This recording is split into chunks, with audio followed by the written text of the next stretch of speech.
जब जंगल का राजा दहाड़ता है तो पूरी धरती कांपती है। लेकिन क्या वनराज इस युद्ध में राजा बने रह पाएगा? इस महायुद्ध में अब एक नया पात्र प्रवेश कर चुका था, वनराज। उसकी शक्ति अपार थी, लेकिन क्या वह अपने दुश्मनों से लड़कर जंगल का असली राजा साबित हो पाएगा, या फिर उसे भी विश्वासघात और युद्ध की लपटों में जलना पड़ेगा? अगर आपने पहले के अध्याय नहीं सुने हैं तो पहले उन्हें जरूर देखें। लिंक डिस्क्रिप्शन में दिया गया है। अब सुनिए नागा योद्धा अध्याय 5, वनराज।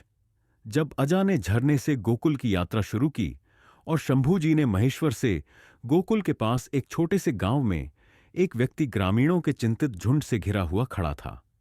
वह एक छोटी सी मौसम की मार झेल रही झोपड़ी के बाहर खड़ा था। वह आदमी लगभग 40 के आसपास का लग रहा था। उसका गोल चेहरा, गुलाबी गाल, भीगी आंखें, बंद नाक और शरारती मुस्कान थी। उसकी नजर झोंपड़ी की छप्पर पर लिपटे एक विषैले फूंफकारते सांप पर टिकी थी। उसके आसपास हर कोई डरा हुआ लग रहा था, लेकिन वह आदमी शांत था। जैसे ही वह धीरे से अपना हाथ बढ़ाते हुए सांप के पास पहुंचा, एक चंचल मुस्कुराहट ने उसकी गोल मटोल विशेषताओं को उजागर कर दिया। ठीक है, वासुकी देव, उसने मित्रतापूर्ण स्वर में सांप को मंत्रमुग्ध कर दिया। छत से उतरने का समय आ गया है, क्या आप नहीं कहेंगे? उनका आचरण तनावपूर्ण स्थिति से बिल्कुल विपरीत था। उनका प्रसन्न स्वर अजीब तरह से सांत्वना देने वाला था। वह आदमी अपनी ठोस और मजबूत भुजाओं के साथ देखने लायक था। फिर भी एक गोल पेट ने उनके व्यक्तित्व में एक मनोरंजक विशेषता जोड़ दी। जैसे ही सांप अंततः नीचे गिरा, भीड़ डर के मारे हाँफने लगी। बच्चों ने अपनी आंखों को हथेलियों से ढक लिया और महिलाओं ने अपने होंठ चबाए।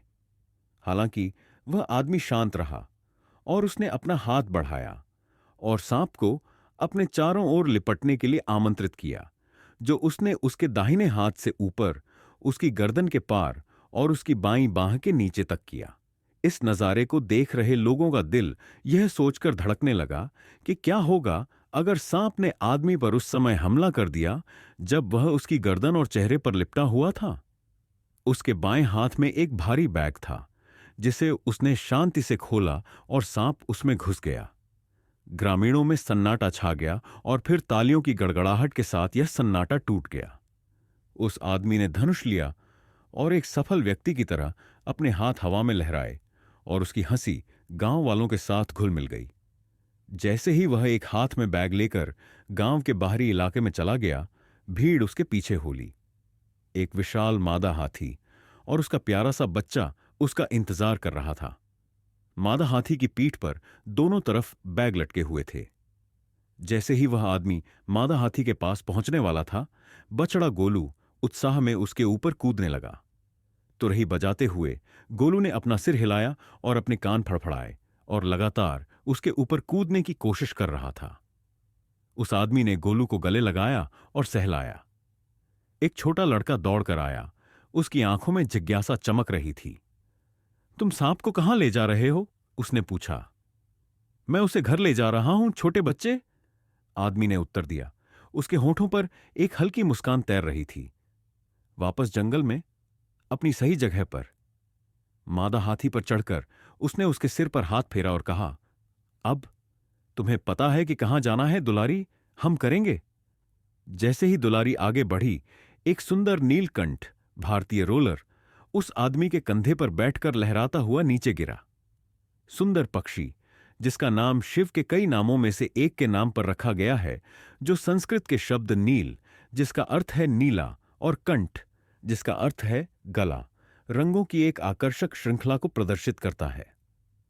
इसका मुकुट फिरोजा नीले रंग की एक समृद्ध छाया था और इसके पंखों में गहरे बैंगनी, चमकीले नीले और एक्वामरीन का एक मंत्रमुग्ध मिश्रण दिखाई दे रहा था। इसका चमकीला नीला गला भूरे रंग के शरीर के सामने खड़ा था, जिससे जीवंत नीलापन झलक रहा था।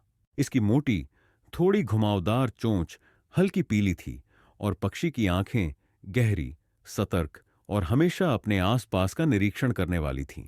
सांप पकड़ने वाले ने अपना हाथ उठाया और धीरे से उसके मुलायम पंखों को सहलाया। डूबते सूरज की सुनहरी रोशनी आसमान में फैलते ही दृश्य मनमोहक था। विशाल मादा हाथी पर बैठा आदमी, थैले में एक सांप, कंधे पर एक पक्षी और हाथी का बछड़ा गोलू क्षितिज की ओर बढ़ रहे थे। जानवरों के प्रति उनके स्नेह के कारण यह असंभव हो गया कि लोग उनकी दयालु भावना और सुखद स्वभाव की ओर आकर्षित न हों। उसके और उसके आसपास के प्राणियों के बीच सामंजस्य ने उस रंगीन दुनिया की एक ज्वलंत तस्वीर चित्रित की जिसमें वह रहता था, जिससे सभी ग्रामीण मंत्रमुग्ध हो गए और उसके अद्वितीय आकर्षण से आश्चर्यचकित हो गए।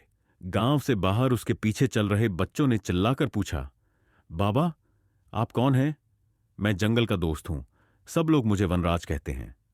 उसने बिना पीछे देखे जवाब दिया और हाथ हिलाया, जबकि बच्चे तालियां बजाते और तालियां बजाते हुए उसके पीछे दौड़े। सूरज डूबने वाला था। वनराज ने दुलारी के सिर पर हाथ फेरते हुए कहा, तुम अपने प्यारे छोटे गोलू को कुछ शिष्टाचार क्यों नहीं सिखाती? देखो, उसने मेरी पोशाक के साथ क्या किया है। उसने इसे खराब कर दिया है। वे आगे बढ़े। प्यासे वनराज, दुलारी और उसका बेटा गोलू कई घंटों से भटक रहे थे। धूल और गर्मी से थककर वे एक झरने के पास रुके। हाथियों को पास में चढ़ने के लिए छोड़कर वह अपनी कुप्पी भरने के लिए झुका। दूर से आती लयबद्ध धड़कन ने उसका ध्यान खींचा। उसकी नजर पत्तों पर पड़ी और एकता में हिलते हुए शरीरों के ज्वार पर नजर पड़ी। नागा साधुओं की एक लहर उनके राख से सने रूप चिलचिलाती गर्मी में अद्भुत लग रहे थे। इस दृश्य ने वनराज की जिज्ञासा जगा दी। यह कुंभ मेले या किसी अन्य महत्वपूर्ण धार्मिक आयोजन का मौसम नहीं था, फिर भी नागा साधुओं का एक समूह आगे बढ़ रहा था। चिंतित होकर वनराज ने सूक्ष्मता से उन पर छाया डाली। दुलारी और गोलू चुपचाप उनका पीछा कर रहे थे। उसने एक घने पेड़ के पीछे अपनी ओट से उनकी बातचीत के अंश पकड़ लिए। शुक्ल पक्ष, महत्वपूर्ण बैठक, गोकुल। वे आपस में बुदबुदाए। गोकुल नाम ने वनराज की आंखों में उत्साह जगा दिया। वह जानता था कि उसे और गहराई में जाना होगा। जब दुलारी अपने अगले कदम के बारे में सोच रही थी, तो उसके पैरों के नीचे पत्तों की सरसराहट ने उसकी उपस्थिति का संकेत दिया। नारायण नाम के एक नागा साधु ने उसे पेड़ के पीछे छिपा हुआ पाया। हालांकि वह वनराज के समान ही उम्र का लग रहा था, लेकिन उसका 7 फीट से अधिक लंबा सुडौल शरीर, उलझी हुई जटाएं और मोटे चेहरे मोहरे, जो वर्षों की सख्ती और अनुशासन का संकेत देते थे, वनराज की मित्रतापूर्ण विशेषताओं के बिल्कुल विपरीत थे। वनराज अपने पैरों पर खड़ा हो गया। उसके चेहरे पर ईमानदारी और सम्मान झलक रहा था। तुम कौन हो और यहां क्या कर रहे हो? नारायण ने गुस्से से पूछा। नमस्ते साधु बाबा, मैं तो बस एक हानि रहित पथिक हूं। जंगल मेरा घर है। वनराज ने सम्मान में हाथ जोड़कर उत्तर दिया। नारायण ने अपनी एक भौं ऊपर उठाते हुए कहा, फिर भी दूसरे लोगों की बातचीत को सुनना विनम्र नहीं है। मुझे बहुत खेद है साधु बाबा। मेरा इरादा घुसपैठ या गड़बड़ी करने का नहीं था, लेकिन मैं हमेशा नागा साधुओं और उनकी सभाओं से आकर्षित रहा हूं। क्या गोकुल में मेला लगता है?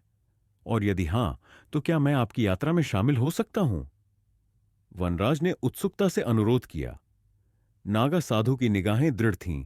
उन्होंने तिरस्कारपूर्वक इशारा करने से पहले एक पल के लिए वनराज का मूल्यांकन किया। आप हम में से नहीं हैं। यह आपके लिए कोई रास्ता नहीं है। चले जाओ, उसने अपनी गंभीर आवाज में निर्देश दिया।